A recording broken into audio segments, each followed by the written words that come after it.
उधर से मुझे कोई मेल नहीं आया है कि मुझे निकाल दिया गया है। हालांकि जो जो व्हाट्सएप ग्रुप है चैनल के, जिस पे हम लोग खबरें डालते थे, उन व्हाट्सएप ग्रुप पे जब मैं वो जो मेरा सोशल मीडिया में लेटर है वो मैंने पोस्ट कर दिया सारे एम्प्लॉइज के लिए और वीडियो डाल दिया, तो उसके बाद खटाखट घबरा के उन तमाम ग्रुप से मुझे रिमूव कर दिया एडमिन ने। रंजीत जी का मैं बहुत नाम लूंगा। अभी रंजीत जी नवभारत टाइम्स में चले गए हैं, हिंदी में, वहाँ बड़ी पोस्ट पर सारे हेड कर रहे हैं। उनका बहुत समर्थन रहता था मुझे, क्योंकि वो जितने भी काम करने वाले लोग होते थे उनको आगे बढ़ाते थे वो। तो उनको यूपी चैनल का हेड बनाएगा, उन्होंने मुझे भेज दिया। तो 2017 तक तो चैनल ठीक ठाक चलता रहा, पत्रकारिता करता रहा कि करप्शन की खबर है, क्राइम की खबर है तो चैनल दिखाता था। जैसे 2017 में गायत्री प्रजापति मिनिस्टर थे तो उनके खिलाफ चैनल बहुत चीजें चलाता था। सरकार की जो पॉलिसीज अगर सही नहीं होती थी उनको चलाता था। तब सरकार पर आरोप लगता था जातिवाद का, सरकार चैनल उसको भी प्रमुखता से दिखाता था। चैनल मतलब ठीक ठाक पत्रकारिता कर रहा था, मजा आता था पत्रकारिता करने में। मुजफ्फरनगर दंगे हुए, चैनल ने बहुत दिखाया, रिपोर्टर भेजे गए। लेकिन 2017 के बाद चीजें बदल गई जी। 2017 के बाद चैनल यहाँ पंचम तल, मुख्यमंत्री कार्यालय को पंचम तल लखनऊ में कहा जाता है जी, वहां से चलने लगा पूरी तरह से। कंटेंट वहां से डिसाइड होने लगा कि शाम को डिबेट प्रोग्राम क्या जाना है। मसला ये हो गया था 2017 से चैनल तो बिल्कुल सरेंडर कर गया था, सरकार उसको चला रही थी। सरकार के सलाहकार जो है, मीडिया सलाहकार, वो चला रहे थे। सरकार रेवेन्यू के लालच में सरेंडर थी। रेवेन्यू 17-18 करोड़ रुपए मिलता था। चैनल तो पूरी तरह से ये हो गया था, प्रेस कोई सवाल पूछने की आजादी नहीं थी, जो प्रेस नोट आ जाए। पहले तो मैं यहाँ पर क्राइम रिपोर्टिंग भी करता था शुरुआत में, तो 2017 तक क्राइम रिपोर्टिंग ठीक ठाक करता था। सारे अधिकारी मुझे जानते थे कि यार बहुत मतलब सवाल पूछता है, मतलब ठीक ठाक क्राइम रिपोर्टर है। लेकिन 2017 के बाद क्राइम रिपोर्टिंग मैंने नहीं लगता मैंने कोई क्राइम की स्टोरी करी होगी, क्योंकि अगर क्राइम की स्टोरी करेंगे तो वो राम राज्य पर सवाल हो जाएगा, तो राम राज्य में क्राइम होता ही नहीं है।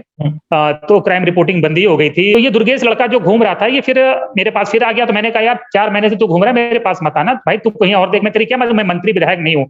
तो मैं लाइव रिपोर्टिंग कर रहा था। लाइव रिपोर्टिंग खत्म होने के बाद मैंने उसको बुलाया, मैंने कहा अच्छा बता दी क्या बात है। तो उसने बताया कि 1 साल पहले गोंडा में अरविंद सिंह ने उसके भाई की हत्या इसलिए कर दी थी कि अरविंद सिंह बाजार में मीट मछली पका रहा था और इसका भाई बाजार गया तो अरविंद सिंह ने कहा कि मांस मछली वाले बर्तन तुम धोओगे। तो इसके भाई ने कहा कि मैं बजरंगबली का भक्त हूँ, आज मंगलवार है, मैं व्रत हूँ, मैं मांस मछली के बर्तन को हाथ नहीं लगाऊंगा। तो वो जो जिसमें मसाला कूटा जाता है, जो मूसल होता है लोहे का, अरविंद सिंह ने उससे उसके भाई की हत्या कर दी। और दुर्गेश की उम्र 14 साल है। आप इमेजिन करिए 14 साल का लड़का घूम रहा है इंसाफ के लिए। बाप मेंटल है, माँ उसकी विकलांग है और दुर्गेश खुद विकलांग है। कई दिनों से कई पार्टियों के चक्कर लगा रहा है वो। तो वो रोने लगा। अब रोने लगा तो यार मुझे लगा कि मुझे पता था ये वीडियो बना रहा हूँ तो ये इसका खामियाजा मुझे भुगतना पड़ेगा, पसंद नहीं आएगा। लेकिन मैंने कहा जो होगा देखा जाएगा, फिलहाल तो मैं इसका वीडियो बनाता हूँ, चैनल पे स्टोरी भेजूंगा, नहीं चलेगी मैं अपने इसको फेसबुक पे डाल दूंगा कि कुछ अधिकारी देख लें, जिम्मेदार अधिकारी देख लें, इसका संज्ञान लें, इसकी कुछ मदद कर दें। उसमें मैंने ना योगी जी को कुछ कहा, ना सरकार को कुछ कहा, ना भाजपा को कहा, ना किसी नेता मंत्री विधायक का नाम दिया। मैंने सिर्फ यही कहा कि जिम्मेदार अधिकारी वीडियो देखें, इस बालक की मदद करें। उसकी जेब में मैंने टटोली तो 100-200 रुपए पड़े हुए थे, वहीं बेंच पे वो सो जाता है। तो मैंने 2-4 लोग खड़े थे, उनसे 100-200 रुपए दिलाकर उसकी 400-500 रुपए की मदद भी कराई। वो वीडियो वायरल हो गया, सब ऑफिस में परेशान हो गए। असाइनमेंट हेड या इनपुट हेड है दीपांकर नंदी जी, उनका मुझे कल सुबह फोन आया, यार अनिल तुमने वो जो वीडियो बनाया है क्या है उसमें। मैंने कहा आपने देखा है उस वीडियो को? तो कह रहे देखा नहीं, तो मुझे लिंक भेजो मैं देखता हूं। मैंने कहा आपने देखा नहीं, खाली आप परेशान हो गए। मुझे मेल आ गया कि आपने संस्थान की सोशल मीडिया गाइडलाइंस का उल्लंघन किया है, आपके इस वीडियो से सरकार असहज स्थिति में आ गई है। ये लिखा हुआ है, सरकार असहज स्थिति में आ गई। ये किसने भेजा आपको मेल? ये मुझे इनपुट से पुनीत पुष्कर ने मेल किया था। वो डिप्टी हाँ, इनपुट में डिप्टी हैं वो, पुनीत पुष्कर। अरे भाई चैनल सरकार असहज स्थिति में आ गई तो चैनल ने सरकार को सहज करने का ठेका लिया हुआ है। सरकार पीआर देख रहा है कि सरकार असहज नहीं होनी चाहिए, हम आपको मैनेज करेंगे, सहज स्थिति में रखेंगे।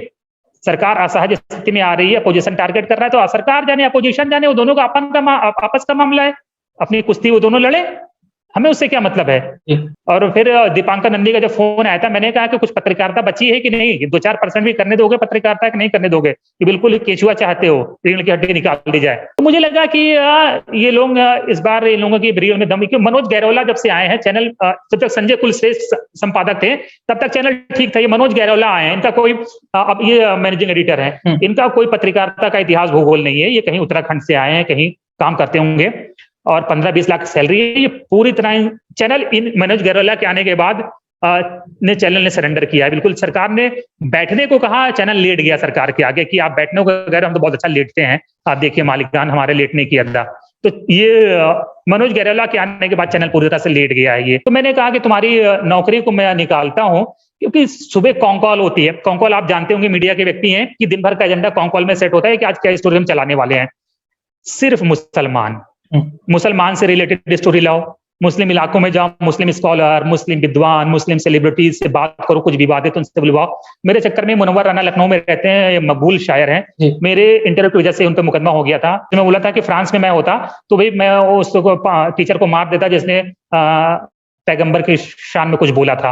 हाँ। तो मैंने ये किया था, उसके बाद सारे चैनल भागे भागे गए हूं, उन पे फिर मुकदमा भी हो गया था उसको लेकर। ये मनोज गैरोला हर मीटिंग में इन्वॉल्व होता है, मॉर्निंग में सुबह, ये एडिटर इन चीफ है, ये हर मीटिंग में रहता है। बलरामपुर में घटना हुई थी, एक मुस्लिम लड़के पर आरोप लगा था हिंदू लड़की के साथ बलात्कार करने का। मैं उसकी रिपोर्टिंग के लिए गया था, मैंने बोला वहां पाया वो प्रेम प्रसंग का मामला था। मैंने कहा सर इसमें ऐसा कोई लव जिहाद हिंदू मुस्लिम नहीं है, ये एक प्रेम प्रसंग का मामला है, दोनों का आपस में बहुत पुराना मसला था, दोनों बहुत इन्वॉल्व थे आपस में। तो मनोज गैरोला मुझे कहता है कि तुम अपनी जासूसी पत्रकारिता अपने पास रखो, चैनल जैसा चल रहा है उसको चलने दो, और उसके ये अल्फाज थे। तो ये डिसाइड करते हैं। देखिए ये चैनल तो कहाँ से चल रहे हैं, हिंदू मुस्लिम का एजेंडा सरकार को सूट करता है, सरकार कहती है चैनलों से उस पर चलाओ, और सरकार अगर कहती है 50% चलाओ, चैनल अपने आप को और ज्यादा लायबल सरकार का दिखाने के लिए उसको 100% चलाते हैं कि हमारे नंबर बढ़ जाएंगे। लास्ट ईयर 17-18 करोड़ रुपए का बजट था, news nation, news state, UP Uttarakhand दोनों का 17-18 करोड़ रुपए का। अभी तो नया सरकार आई है, कोई इलेक्शन है नहीं, सरकार इलेक्शन के दौरान ज्यादा पैसे देती है चैनलों को। तो नगर पालिका इलेक्शन आ रहा है तो चैनल को लग रहा है कि कुछ उंगलियां जो है तर होंगी। तो आप जैसे बता रहे हैं कि आपने पिछले कुछ सालों में कोई रिपोर्टिंग ऐसी नहीं की क्राइम की रिपोर्टिंग, तो आप मान लीजिए कि क्या काम करते थे इन दिनों में? क्या चैनल आपको कुछ बोलता था कि आप कुछ करके आइए, कुछ करिए? मुसलमान में बस आजमगढ़ में बहुत जाता था, मुख्तार अंसारी पे स्टोरी करता था, अब्बास अंसारी पे करता था, अतीक अहमद पे ही। बस मुझे अब्बास अंसारी, मुख्तार अंसारी स्पेशलिस्ट बोला जाता था। अच्छा, तो आप तुम बहुत अच्छी स्टोरी करते हो। हाँ, अभी तो मैं आजमगढ़ गया था, मदरसों का सर्वे करने गया था। जब से यूपी में मदरसों का सर्वे का बात चल रही है तो आजमगढ़ में गया था। ये डिजिटल प्लेटफॉर्म पे पड़ा हुआ है, न्यूज नेशन मदरसा सर्वे डालेंगे आप तो मिल जाएगा। मदरसों का सर्वे में करने वहां पर गया था कि भेजा ये गया था कि मुझसे कहा गया था कि अच्छे मदरसे में नहीं जाना है, जो बिल्कुल थके हुए मदरसे हैं, बिल्कुल फालतू के, जहां जैसे टूटे फूटे, वहां जाना है, वहां से दिखाना है। तो मदरसे मैंने ढूंढे, भाई नौकरी करनी है तो करना ही पड़ेगा। तो मैंने जाके वो बिल्कुल बदहाल मदरसे ढूंढे, उनको 1-2 का सर्वे किया। तो वहां पता चला 1000, 1500, 2000 की सैलरी पाते हैं टीचर।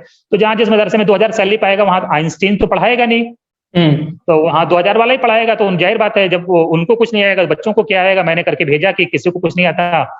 चैनल में बिल्कुल जश्न हो गया कि शानदार रिपोर्ट आ गई, जैसा चाहते थे वैसा आ गई। हाँ, उसमें हमें चैनल ये करता, ये दिखाना है कि सरकार के सर्वे को सही ठहराना है कि मदरसे सब किसी काम के नहीं है, बकवास हैं, और सरकार जो सर्वे कर रही है सही कर रही है। ये एजेंडा चलाना है, बिल्कुल सब इसी पे होता है। आप डिजिटल पे चले जाइए, न्यूज नेशन के डिजिटल पे एक्स मुसलमान वर्सेज वर्तमान मुसलमान, उनके भी डिबेट कराते थे। अब जब एक्स मुसलमान है, अगर वो हिंदू हो गया है, वर्तमान मुसलमान से डिबेट करेगा तो जाहिर बात है गाली तो देगा इस्लाम को। वो एक्स मुसलमान वर्सेज वर्तमान मुसलमान, उनके भी डिबेट कराते थे। अब जब एक्स मुसलमान है, अगर वो हिंदू हो गया है, वर्तमान मुसलमान से डिबेट करेगा तो जाहिर बात है गाली तो देगा इस्लाम को। वो आप बता रहे थे कि जो इस समय की जो मेन मुद्दे हैं, जैसे भ्रष्टाचार के मुद्दे हैं, विकास का मुद्दा है, जो सड़क का मुद्दा है, जो जनता से जुड़े मुद्दे हैं, वो आपको करने से रोका जा रहा था। चैनल बार बार चाह रहा था कि आप डाइवर्ट होकर हिंदू मुस्लिम करें ताकि सरकार का एजेंडा साबित हो। राइट, मुझे ही नहीं रोका जा रहा था, सबको रोक दिया गया था। हमारा जैसे अलग अलग जिलों में रिपोर्टर, मेरठ वाला है और गोरखपुर का रिपोर्टर, उसे लगातार नेपाल बॉर्डर के मदरसों में भेजा जाता है कि वहां से ढूंढ के लाओ, देशद्रोही मदरसों को ढूंढो। मेरठ वाले से कहा जाता है तो मुजफ्फरनगर चले जाओ, देशद्रोही मदरसे ढूंढो, मुसलमानों के खिलाफ लाओ, मुस्लिम इलाकों में जाके मुसलमानों के वॉक्स पॉप लाओ। और कई बार तो मुझे यादव नाम होने की वजह से मुझे किसी पार्टी से अटैच कर देते थे कि तुम उस रिपोर्टर की तरफ बात मत किया करो। मैंने कहा ठीक है, मेरा नाम यादव है तो मैं उस पार्टी से रिलेटेड हूँ, आप धीरेन्द्र पुंडीर हैं तो आप क्या भाजपा से रिलेटेड हैं, पांडे जी हैं तो क्या भाजपा से रिलेटेड हैं, अगर जाति के आधार पर पार्टियां तय होती हैं तो इस तरह की तो मानसिकता है। एक बार मैं कुछ हो गया था, शायद जम्मू कश्मीर में हुआ था, किसी हिंदू पे रेप का आरोप लगा था किसी मुस्लिम का, ऐसे ही कुछ हुआ था हिंदू मुस्लिम, मुझे याद नहीं आ रहा। तो मैंने बोला सर ये इसको कर सकते हैं, एजेंडे की स्टोरी है, अच्छी रहेगी। तो उनको शायद कुछ गफलत हो गई कि इसे मैं कुछ और बोला। कह रहे देखिए, अगर एजेंडा आप नहीं चला पा रहे हैं, आपको बुरा लगता है एजेंडा कि एजेंडे की स्टोरी है, आपको अच्छा नहीं लग रहा है, तो आप कहीं और क्यों नहीं कर लेते हैं, अगर आपको चैनल का एजेंडा पसंद नहीं है। तो समय आता है ना कि इनफ इज इनफ, कि यार अब नहीं हो पाएगा। तो वही अब समय आ गया कि रोज वही जाना, ये नहीं कहा जाता था मुसलमान रिलेटेड स्टोरी लाओ, ये कहते थे मुल्ला रिलेटेड स्टोरी लाओ, मुल्लों के खिलाफ कुछ लाओ। अच्छा। तो मैंने कहा यार अब कहाँ कितने मुल्ले में मारूं रोज में, हम्म। तो मैंने कहा अब हो नहीं पाएगा दोस्त, अब अलविदा का समय आ गया है। तो मैंने वो वीडियो बनाया कि संपादकों छोड़ना तो बहुत पहले से समय आता था, लेकिन टेक ऑफ नहीं कर पा रहा था। नौकरी अगर करना होता है किस चैनल में जाएंगे, जी न्यूज में जाएंगे, नव भारत में जाएंगे, सब जगह तो वही है। और नौकरी करना ही होता तो ये क्या बुरा था। जब मैंने दुर्गेश का वीडियो बनाया तो भी मुझे पता चला था कि हो सकता है मेरा आखिरी वीडियो हो ये, क्योंकि पसंद नहीं आएगा, मुझे पहले ही पता था। तो चैनलों की इसी गंद में नौकरी करनी, तो ये क्या बुरा था, ठीक ठाक सैलरी दे रहा था, मतलब 10 साल हो गया था तो सैलरी मेरे ठीक ठाक थी, अच्छे पैसे मिलते थे, परिवार भी चलता था, बच भी जाता था। अभी कुछ नहीं, अभी थोड़ा रिलैक्स करूंगा 10-5 दिन, उसके बाद कुछ सोचूंगा। ये जो वजन है ना, लग रहा है कई कुंटल वजन जो है कंधों से उतर गया है। फिर मैं भी कहने लगा था कि बिल्कुल राम राज्य है, मुख्यमंत्री ने कड़ा आदेश दे दिया है, मुख्यमंत्री ने कार्रवाई के आदेश दे दिए हैं, मुख्यमंत्री ने गंभीरता से लिया है, संज्ञान लिया है, मुख्यमंत्री किसी को बख्शेंगे नहीं, मुख्यमंत्री किसी को छोड़ेंगे नहीं, मुख्यमंत्री जीरो टॉलरेंस पे बात करते हैं, मुख्यमंत्री ने सख्त संदेश दे दिया है, अफसरशाही पे लगाम लगा दी है। मैंने भी फिर बोलना शुरू कर दिया, भारत में रहना है तो वंदे मातरम कहना है। तो खुश हो गए, फिर ठीक है, नहीं अभी रिपोर्टर ठीक, उसको मत हटाइए, करने दीजिए, अच्छा कर रहा है। पीएम का नाम कोई एंकर को लेते देखा है आपने टीवी में, चैनल में?